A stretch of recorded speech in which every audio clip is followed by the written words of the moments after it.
The confrontation between Muslims and Vikings represents a remarkable chapter in medieval history, filled with dramatic events and valuable lessons.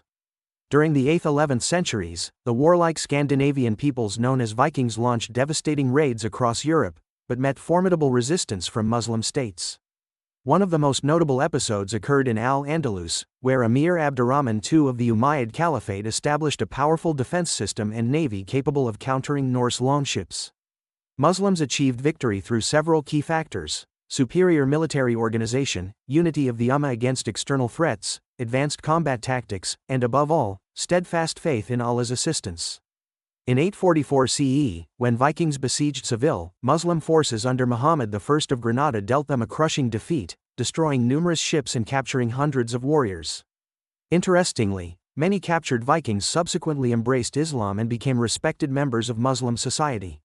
Even more significant victories were achieved in North Africa, where the Aghlabid rulers constructed impregnable fortresses and an effective coastal defense system. Muslim technological superiority proved decisive. They employed Greek fire, an incendiary compound that burned on water, powerful catapults, and advanced artillery. But their greatest weapon was spiritual resilience. They fought not merely for land or wealth, but to defend their faith and way of life.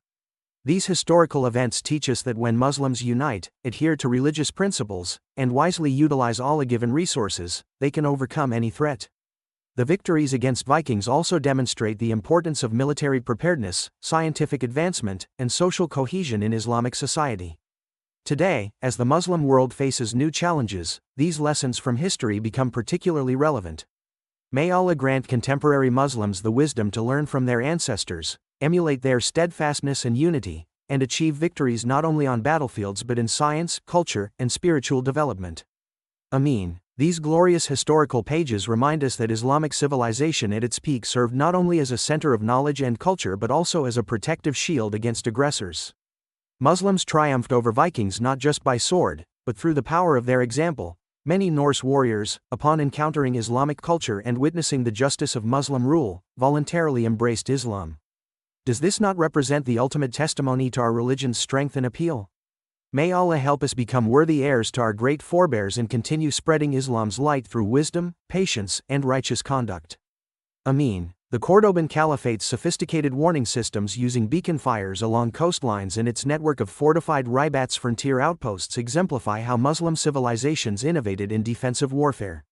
Contemporary accounts describe how Muslim armies would lure Viking ships into river narrows where they became vulnerable to artillery fire from both banks, a tactic later adopted by European forces.